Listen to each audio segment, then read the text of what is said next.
Bienvenidos a la Iglesia Palabra Viva. Nuestra misión es hacer discípulos por medio de la palabra, para que vivan y den la vida obedeciendo y enseñando la voluntad de Dios, que es Jesús.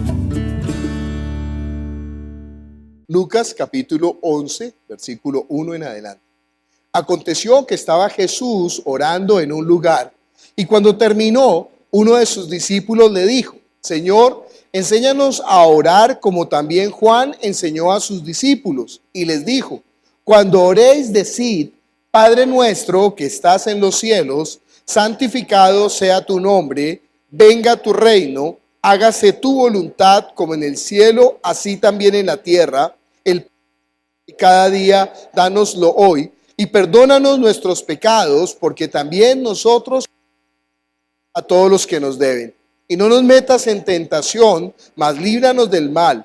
Les dijo también: ¿quién de vosotros que tenga un amigo va a él a medianoche y le dice: amigo, préstame 3 panes? Porque un amigo mío ha venido a mí de viaje y no tengo que ponerle delante. Y aquel, respondiendo desde adentro, le dice: no me molestes, la puerta ya está cerrada, están conmigo en cama, no puedo levantarme y dártelos. Os digo que aunque no se levante a dárselos por ser su amigo, sin embargo por su importunidad se levantará y le dará todo lo que necesite. Y yo os digo: pedid y se os dará, buscad y hallaréis, llamad y se os abrirá. Porque y el que busca y al que llama se le abrirá. ¿Qué padre de vosotros, si su hijo le pide pan, le dará una piedra? O si pescado, en lugar de pescado, le dará una serpiente? O si le pide un huevo, le dará un escorpión? Y vosotros, siendo malos, sabéis dar buenas dádivas a vuestros hijos, ¿cuánto más vuestro Padre Celestial dará el Espíritu Santo a los que se lo pidan? Vamos a orar pidiendo a Dios que obre con su palabra sobre nuestro espíritu, que nuestro espíritu pueda entender, que nuestro espíritu pueda recibir, pero solamente oír, porque no son los oidores, sino los hacedores de la palabra. Entonces clamemos para que el reino venga a nosotros. Padre Celestial, nosotros estamos aquí reunidos en tu nombre, Señor, y abrimos nuestro corazón, abrimos nuestra vida, nuestra mente, nuestro ser a ti, Señor, porque nuestro anhelo, Señor, es que tú vengas a nosotros y tengas tu reino en nosotros, tu trono en nuestra vida, Señor, el lugar que te corresponde, Padre Celestial. Y que toda la bendición, toda la vida espiritual sea en nosotros, Señor. Y que esta vida sea usada para lo único, Señor, que vale la pena, Señor. Y es que tu reino sea extendido, que nosotros anunciemos esas buenas noticias, ese evangelio, esas buenas nuevas, Señor, de que el reino de Dios ha llegado a nosotros, Señor, y que está ahí, Señor, para cada quien que lo quiera recibir y vivir. Obra con poder, ayúdanos a entender, Padre, y a vivir. Te lo pedimos en el nombre de Jesús. Amén. Bueno, nos hemos detenido muchísimo en esta parte de la oración del Padre Nuestro. Yo les digo, nosotros estamos estudiando la oración del Padre Nuestro el primer domingo del mes como un elemento fundamental de la fe. El primer domingo estudiamos elementos fundamentales de la fe. Y entonces hemos tomado la oración del Padre Nuestro porque en esa oración está toda la voluntad de Dios. Si usted quiere saber cuál es la voluntad de Dios, ahí está en la oración de Padre Nuestro. Desafortunadamente, en las iglesias cristianas, algún momento, yo les he dicho que no hay nada más peligroso que un bobo con iniciativa. Alguien dijo que no había que orar Padre Nuestro en la iglesia cristiana porque eso era una vana repetición. Pero qué cosa tan horrorosa. O sea, qué palabras tan absurdas. La palabra de Dios jamás es vana. En las iglesias dicen: aprendas el Salmo 91, aprendas el Salmo 23, repita Romanos 6, repita esta oración conmigo. Oración Padre Nuestro, no, eso sí no ore. Pero Jesús dijo, Jesús ordenó: cuando oren, digan así, Padre Nuestro. Y esa es la oración perfecta. Si nosotros podemos entender todo lo que contiene la oración de Padre Nuestro, nosotros gastamos ya hace 13 años, cuando comenzamos la iglesia, estábamos estudiando el Evangelio de Mateo, gastamos como 23 lecciones de Padre Nuestro. Hasta Oscar una vez cogió todas esas lecciones y hizo un librito espectacular. Yo me lo encontré y me lo robé. Qué pena, los ladrones no heredarán el reino de los cielos, ¿no? Bueno, pues es que yo tengo el copyright, entonces imagínense, hace el librito y no me lo da a mí. Él bajó todas las prédicas, las imprimió, hizo un librito, pero ahora hemos vuelto a profundizar, porque estamos viéndolo en Lucas, vuelto a profundizar en el Padre Nuestro, porque es necesario entender el Padre Nuestro. Estamos en la frase, venga a nosotros tu reino. ¿Qué significa venga a nosotros tu reino? Hay una particularidad que yo le he contado. Los teólogos, o sea, los estudiosos de la Biblia, yo a veces pienso que los teólogos están haciendo fuerzas hacia el lado contrario. No a veces pienso, yo pienso que es eso. Entonces ellos dicen, eso no se puede entender. El reino, este concepto del reino de los cielos no se puede entender porque no es claro en la Biblia. Es un concepto nuevo en el Nuevo Testamento. En primer lugar, no es nuevo. Mire conmigo Isaías capítulo 9, versículos 6 y 7. No es un concepto nuevo. Si uno le preguntara a los judíos en la época de Jesús, ¿ustedes qué están esperando? Ellos dirían que venga el reino de los cielos. Y ese reino de los cielos lo va a inaugurar ¿quién? El rey, el Mesías, el ungido, el Cristo, el Hijo de Dios. Claro, si usted lee Isaías, vamos a estar estudiando Isaías, pero quiero terminar rápido Isaías porque quiero comenzar con los salmos. Entonces, Isaías lo vamos a ver en grandes pedazos y lo más importante, porque es que no alcanza la vida para todo lo que tenemos que estudiar. Dice Isaías capítulo 9, versículo 6 a 7, porque un niño nos es nacido, hijo nos es dado, y el principado sobre su hombro, y se llamará su nombre admirable, consejero, Dios fuerte, Padre eterno, príncipe de paz. Lo dilatado de su imperio y la paz no tendrá límite sobre el trono de David y sobre su reino, disponiéndolo y confirmándolo en juicio y en justicia desde ahora y para siempre. El celo de Jehová de los ejércitos hará esto. Yo imagino que Vicky trajiste tu versión actual. ¿No? ¿Alguien tiene en este lado una versión actual de la Biblia? Que un niño nos ha nacido, un hijo se nos ha dado, sobre sus hombros el imperio y su nombre será Consejero admirable, Dios potente, Padre eterno, Príncipe de la paz, para ensanchar el imperio, para una paz sin fin en el trono de David y en su reino, para asentarlo y afirmarlo en el derecho y la justicia desde ahora para siempre. El celo del Señor omnipotente hará todo esto. Bueno, ese es el reino de los cielos, anunciado en Isaías, pero si usted busca el reino de los cielos, el reino de Dios, el reino de David, el ungido, encontrará muchísimas porciones bíblicas que hablan de esto.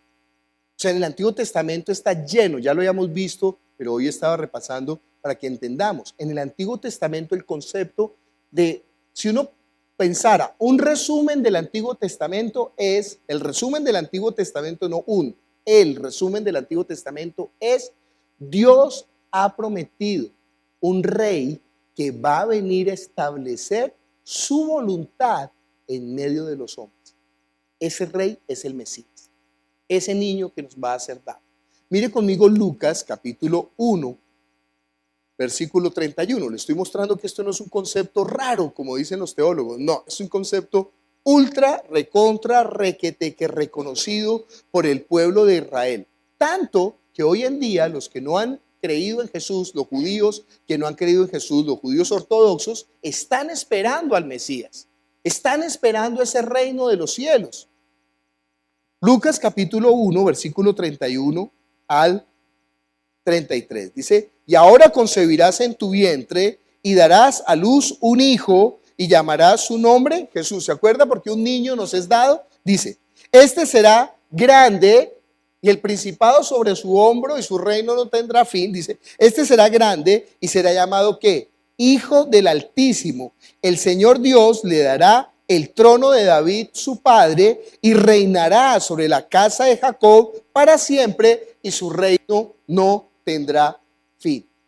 Cuando la Virgen María le preguntó al arcángel Gabriel ¿qué es esto? Entonces le dice el arcángel Gabriel, mire, lo que pasa es que el Espíritu Santo usted va a ser engendrada del Espíritu Santo para que usted conciba ese Mesías que estaban esperando.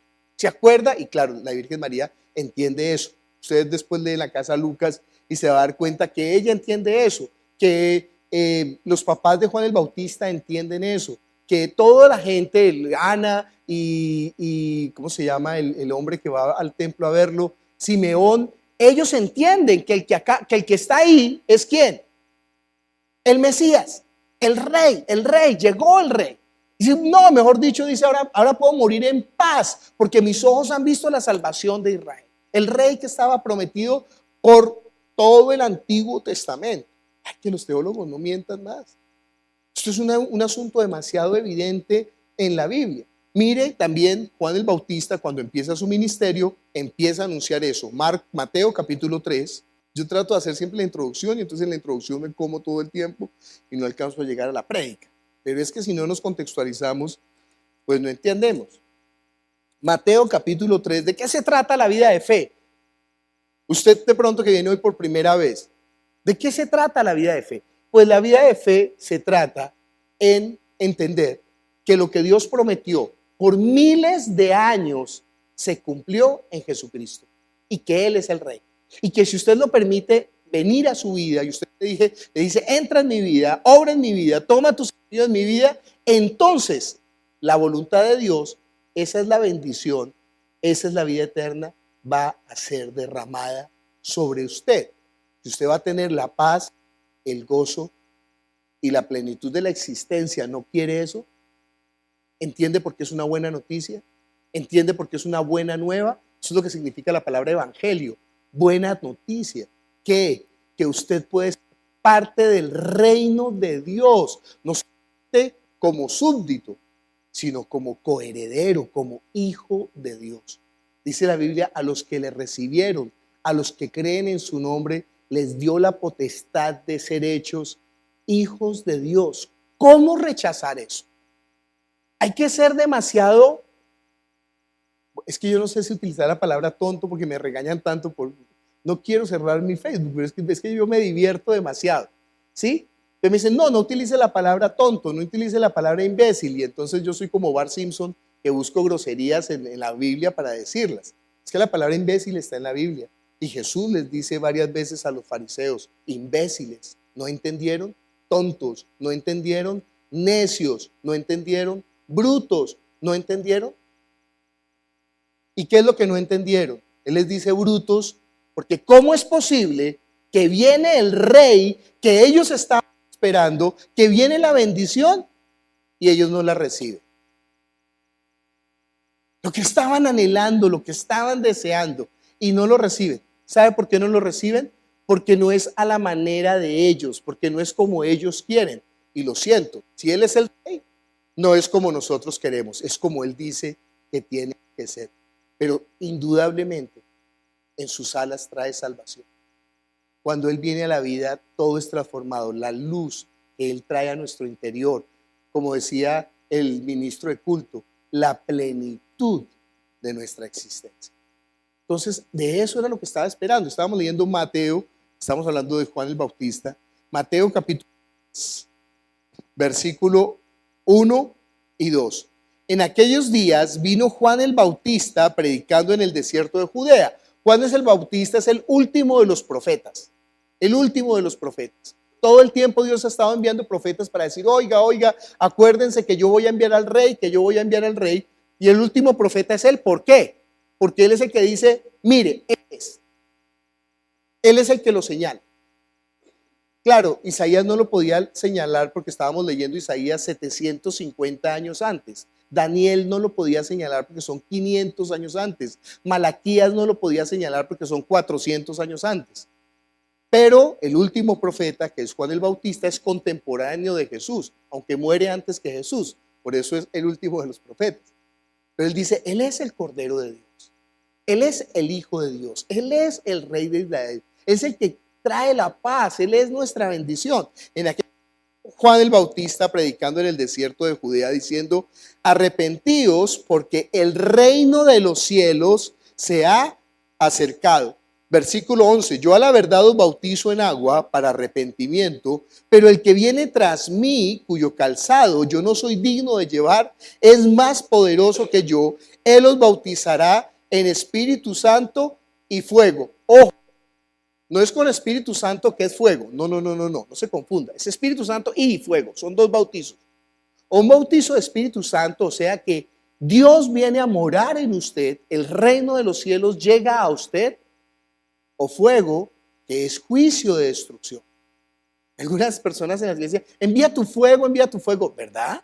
El fuego es juicio. Mire ahí dice, voy a leer otra vez. Yo a la verdad os bautizo en agua para arrepentimiento, pero el que viene tras mí, cuyo calzado yo no soy digno de llevar, es más poderoso que yo. Él os bautizará en Espíritu Santo y fuego. Su aventador está en su mano y limpiará su era y recogerá su trigo en el granero y quemará la paja en fuego que nunca se apagará. ¿Se da cuenta que fuego es destrucción y juicio? Y Espíritu Santo es bendición y vida eterna. Eso es lo que está anunciando Juan el Bautista. Va a venir. Aquí todavía no lo ha bautizado. Cuando ya lo bautiza, él reconoce, él es el Cristo, él es el Hijo de Dios. Miren lo que predicó Jesús. Marcos capítulo 1. Estamos viendo lo que predicaron los profetas. Estamos viendo lo que predicó Juan el Bautista. Ahora lo que Jesús va a decir. ¿Por qué? Porque la iglesia es el reino de Dios en la tierra. Entonces la iglesia tiene que saber qué es el reino de Dios. Si la iglesia no sabe, pues estamos perdidos, ¿no? ¿Qué es el reino de Dios? No sé. Pues usted es la iglesia, sí. Viejo, usted es parte del reino. Usted es hijo del rey. Usted va a recibir la herencia. Entonces, ¿cómo no va a saber eso? Tiene que saber. Entonces, si no está en el lugar equivocado, si no sabe eso. Marcos capítulo 1, versículo 14. Después fue encarcelado. Jesús vino a Galilea predicando ¿qué? La buena noticia, el supermensaje, mejor dicho, ¿cómo se diría hoy? La chiva, es que la chiva dice en el argot periodístico. Oiga, el noticio, no. No que malvados van a dejar de robar ni que serán metidos presos. No, ese no es el noticio, no. Porque eso va a continuar hasta cuando el Señor venga, créanme. Uno como tonto gasta tiempo en eso, no vale la pena, porque eso va a continuar. La buena noticia, ¿sí? ¿Se acuerdan cuando en Colombia decían, la buena noticia va a ser cuando Colombia tenga la paz? ¿Se acuerdan eso? Que las reinas de belleza decían, ¿y usted qué pide? La paz para Colombia. Sí, todas las reinas decían eso, y en las oraciones, y vamos a orar por la paz para Colombia, en las homilías, en todo el tiempo. ¿Y qué es lo que no? Cuando Colombia iba a hacer la paz, ¿sabe qué hizo la gente en Colombia? Votó contra la paz. Este país, déjeme decirle, este país es sui generis. Este país es uno de los países más raros del planeta. Después de vivir 50 años de lucha fratricida y de asesinatos y de secuestros y de robos y de maldades, que un país vote contra la paz, la cosa es muy rara. ¿Sí? Entonces, eso era para Colombia la buena noticia. No, para el mundo, la buena noticia es que llegó el reino de Dios. La bendición de Dios, la voluntad de Dios, el favor de Dios, la vida en el Espíritu, la plenitud de la existencia. Versículo 14. Después de que Juan fue encarcelado, Jesús vino a Galilea predicando ¿qué? La buena noticia del reino de Dios, diciendo, el tiempo se ha cumplido, el reino de Dios se ha acercado, arrepiéntanse y crean en la buena noticia. Claro, cuando uno lee los evangelios, se da cuenta que la buena noticia es ¿quién? Él, Jesús. Él es la buena noticia. Él es quien va a producir. Viene conmigo Juan capítulo 7. Es decir, ¿cuál sería la buena noticia para usted? Ay, que me ganara el baloto. Miren a la gente que se ha ganado el baloto. Entre a internet, en lugar de estar viendo videos bobos, vaya y vea así, de la Sailor Moon. En lugar de estar viendo el video de la Sailor Moon, vea eso. O el pollito pío. Ay, no, el pollito pío no. ¿Sí? Mi hermano le colocaba al hijo el pollito pío y le dije, hermano, lo va a volver retrasado mental. No le coloque el pollito pío, no fregues. Colóquele Mozart, colóquele Vivaldi, colóquele música de Joan Manuel Serrado, algo así. Pero no el pollito viejo, el pollito pío. No. La vaca Lola, y termina usted, la vaca Lola, no, la vaca Lola no. Póngale al niño música buena, no friegue. ¿Sí? Que le despierte realmente la mente, el pensamiento crítico. Por eso es que estamos bobos ahí votando contra la paz. Y la vaca Lola y votamos contra la paz. Pollito pío, pollito pío. Bueno. ¿Por qué está yo hablando esas tonterías? No le digo que me pongo a hablar tonterías y me pierdo de la prédica. Juan capítulo 7, versículo 37 dice, en el último y gran día de la fiesta, Jesús se puso en pie y alzó la voz diciendo, si alguno tiene sed, venga a mí y beba. El que cree en mí, como dice la Escritura, de su interior correrán ríos de agua viva. Esto dijo del Espíritu que habían de recibir los que creyesen en él, pues aún no había venido el Espíritu Santo, porque Jesús no había sido aún glorificado. Déjeme decir, el día que yo creí en Jesús, de mi interior comenzaron a correr ríos de agua. Yo se lo puedo decir por mi experiencia, no sé por la suya. Si usted no lo ha experimentado, sépalo, el reino de Dios no ha venido a usted. Entonces deje que venga, ábrale las puertas. Dice, abrid puertas y entrará el Rey de la Gloria. Ábrale las puertas de par en par. Déjelo reinar sobre su vida, entréguele esa vida, Señor, aquí está. Yo siempre digo, este vaso de barro, y alguien me añadió, pero de barro del río Bogotá por ahí. ¿Sí? Y claro que sí, no somos nada, no somos absolutamente nada. Pero cuando Él viene a nuestra vida, de nuestro interior, comienzan a correr ríos de agua viva. Cuando el Señor Jesús se encuentra con la samaritana en el pozo de Jacob, hay un encuentro bien especial. Habría que estudiar muy bien, no muy bien, sino habría que estudiar en la Biblia qué es ese pozo de Jacob. Pero es que el pozo de Jacob era un pozo de aguas vivas, ¿no? Las aguas normalmente de pozo, las aguas de pozo son un poco fregadas, porque a veces son aguas estancadas, entonces no son tan buenas, no sirven sino para riego, pero no sirven para el consumo ni animal ni humano, porque son aguas que están contaminadas, no por el fracking, sino porque son aguas contaminadas. Pero a veces se encuentran ríos subterráneos, y cuando hay ríos subterráneos y el pozo está ahí, pues déjeme decirles, es el pozo magnífico.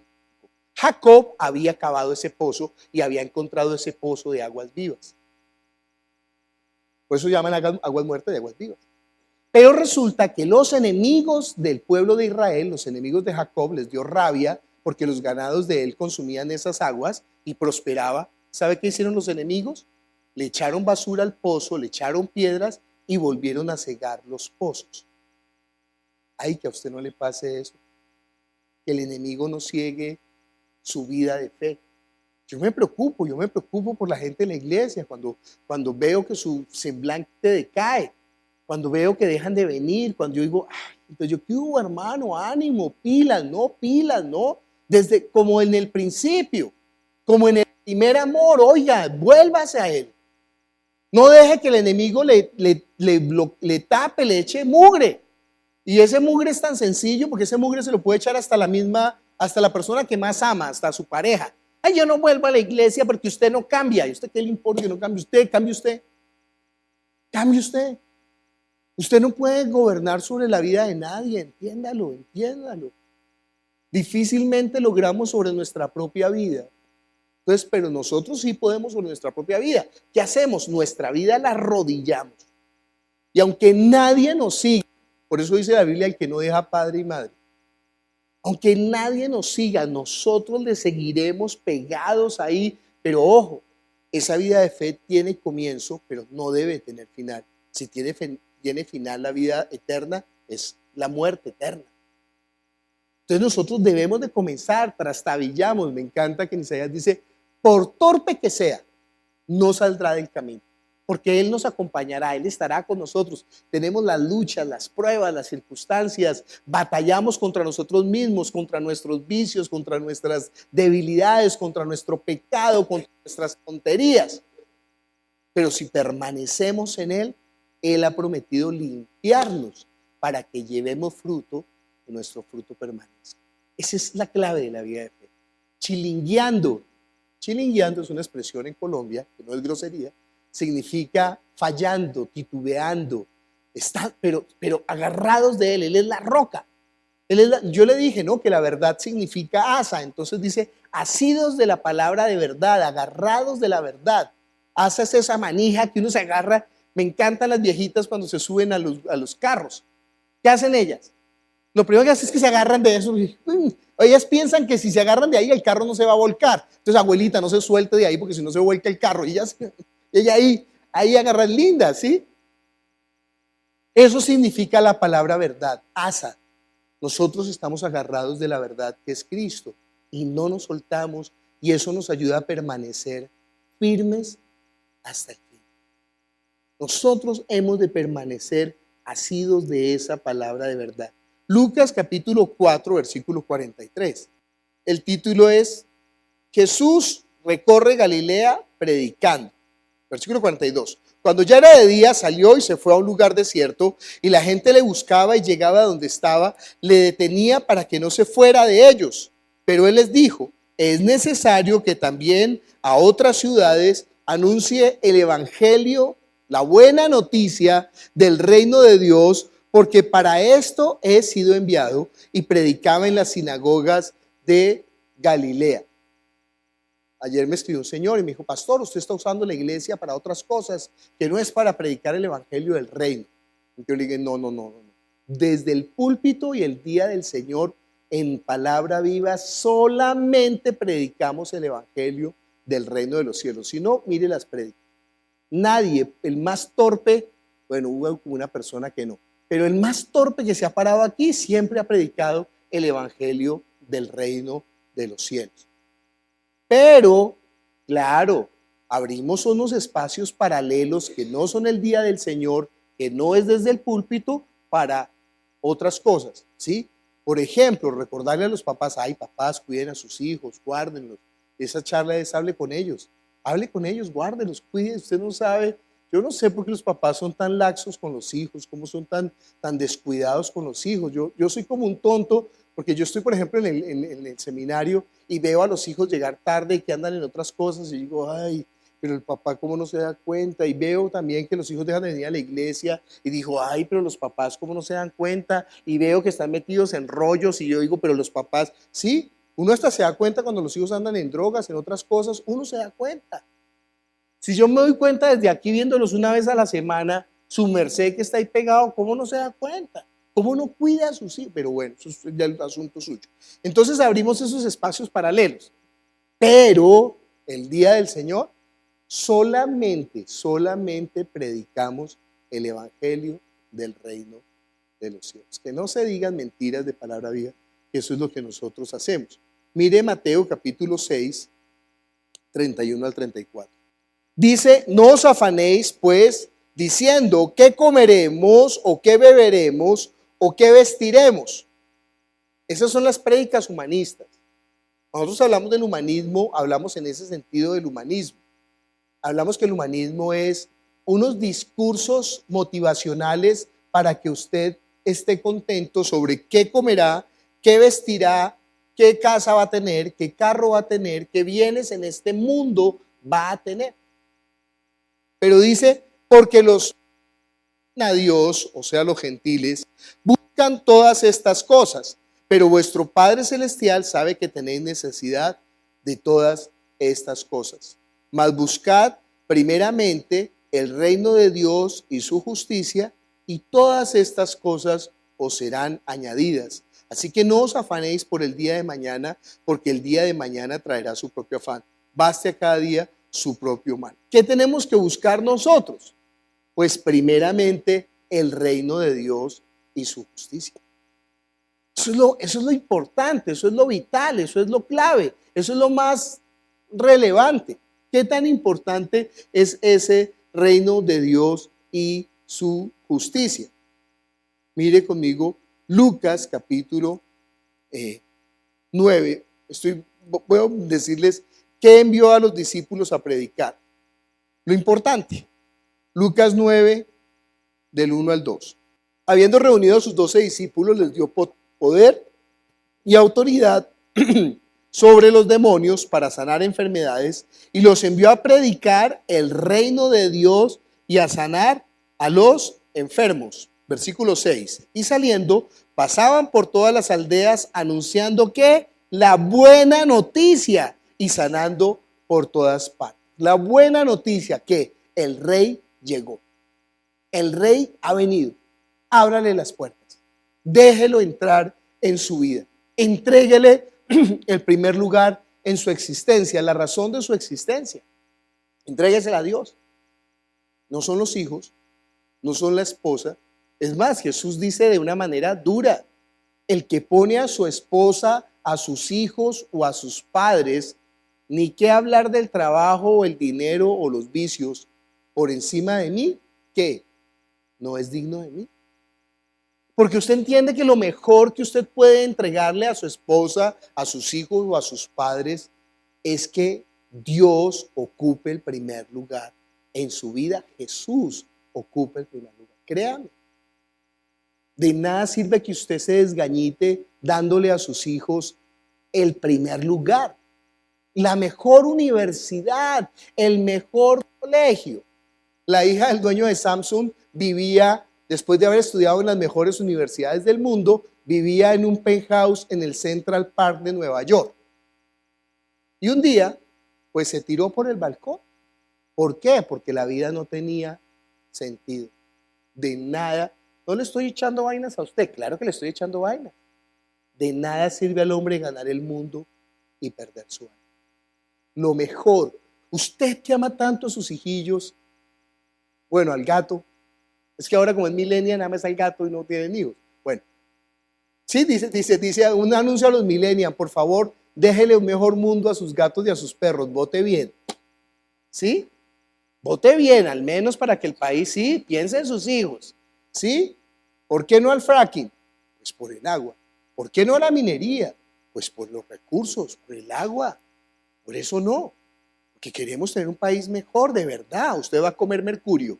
Además, cuénteme una cosa. Perdón, hago aquí una cuña para que usted vote bien. ¿Cuánto le han dado a usted de las minas de oro? ¿Cuánto le dieron a usted de los árboles que vendieron de la Amazonía y del Chocó? ¿Cuánto le entregaron de los carbones del Cerrejón? ¿Cuánto recibió del petróleo que han extraído? ¿Cuánto le están dando del fracking? ¿Le están dando algo a usted? Al contrario, cada vez más impuestos y más roban, más roban. Pero usted defiende a los ladrones a capa y ahí sí se ofende, ¿no? No, pero ¿sabe qué es mejor que dejarles un mejor país a sus hijos? Dejarles el evangelio, la buena noticia, que ellos puedan creer en Jesucristo, aunque estudien en la Academia Marta Inés, no importa. Pero si ganan su alma, su espíritu, entonces ¿no ve que esa es la vida eterna? De resto, de nada sirve al mundo, de nada le sirve al mundo ganar el mundo y perder su alma. Lucas capítulo 11, versículo 20. Dice, mas si por el dedo de Dios echo yo fuera a los demonios, ciertamente el reino de Dios, ¿qué? Ha llegado a vosotros. Entienda que cuando llegó el rey, llegó la autoridad. Jamás se habían echado fuera demonios. Jamás, en toda la Biblia, jamás. Porque ese era el reino de las tinieblas. Pero no ve que ya llegó el rey que venció al enemigo. Eso es parte del evangelio, que el enemigo ha sido vencido y que ya no puede dominarnos, a no ser que usted quiera meterse. Pues sí, yo sé que si usted vota contra la paz, pues fácilmente se va a que el enemigo gobierne su vida, pero tenga 4 dedos de frente, ¿sí? Perdón por decir bruto, pero es verdad. Busque a Dios, o sea, busque a Dios. Esa es la verdadera sabiduría. Esa es el verdadero conocimiento, la verdadera ciencia. Busque a Dios. Una vez estaba en la casa una empleada del servicio. Y entonces yo le había predicado a mi hermano, él es abogado, y entonces él razona de una manera, y eso, mejor dicho, él elucubra y piensa, y mejor dicho, se la pasa pensando. Y entonces llegó la empleada del servicio y lo vio, y yo le había predicado 1000 veces el evangelio, y el hombre le pasaba por encima. Y la empleada le dijo, ay, don Gabriel, usted tan inteligente y tan bruto. Y él se quedó logró tocarle la figa. Y le digo, ¿y por qué? Dijo, porque ¿cómo es posible que usted no quiera creer en Dios? Al siguiente domingo vino a la iglesia. La mujer tan sencilla, ¿no? Pero le habló a él la verdad, tan bruto que su merced es. Lucas capítulo 14. Ay, esta porción me encanta. Dice, oyendo esto, uno de los que estaban sentados con él a la mesa, hoy vamos a compartir su mesa. Porque sépalo, la Santa Cena es eso.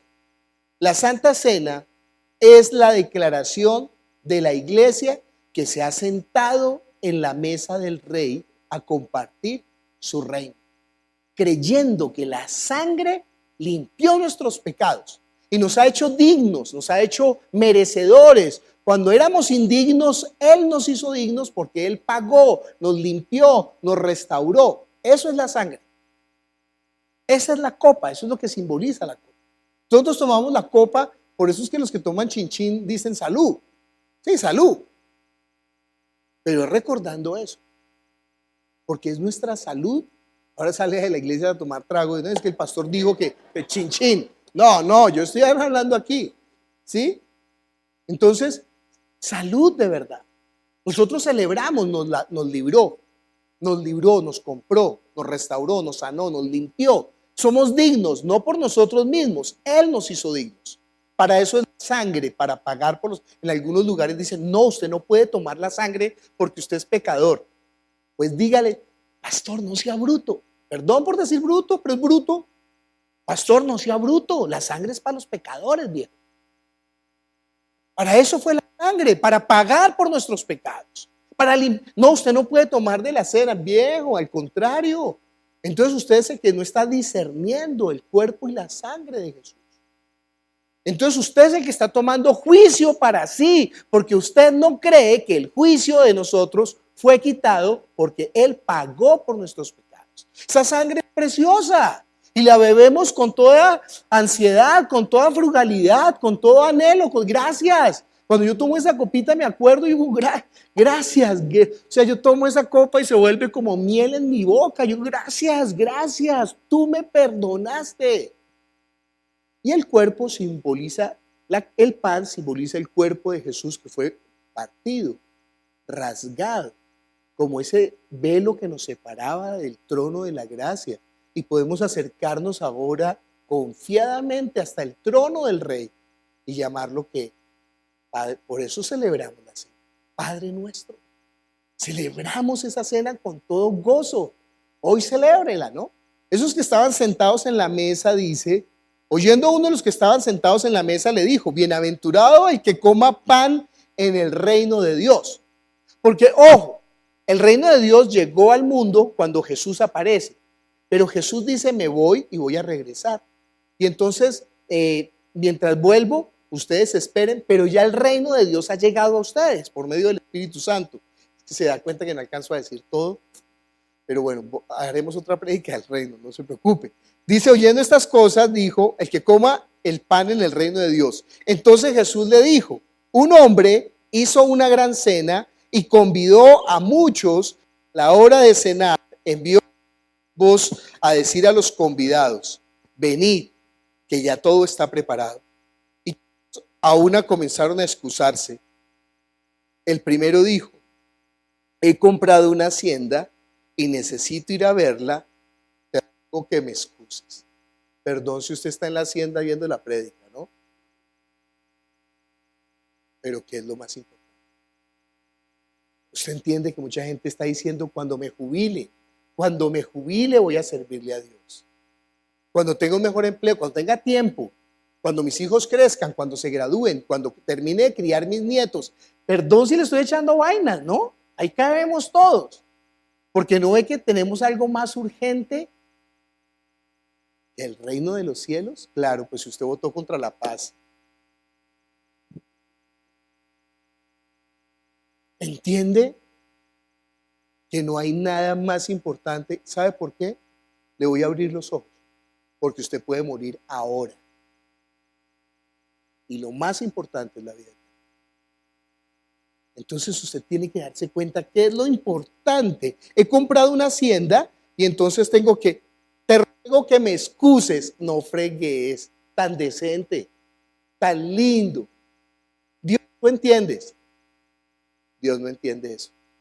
Eso no lo entiende Dios. Eso no tiene excusa. Decirle a Dios, ¿sabes qué? Espérate un poquito. No, el día puede ser hoy. Dice, otro le dijo, he comprado 5 yuntas de bueyes y voy a probarlos. Te ruego que me excuses. Y otro dijo, acabo de casarme, primero mi esposita o mi esposito o mis hijitos. Y por tanto, ¿qué? Ay, su merced.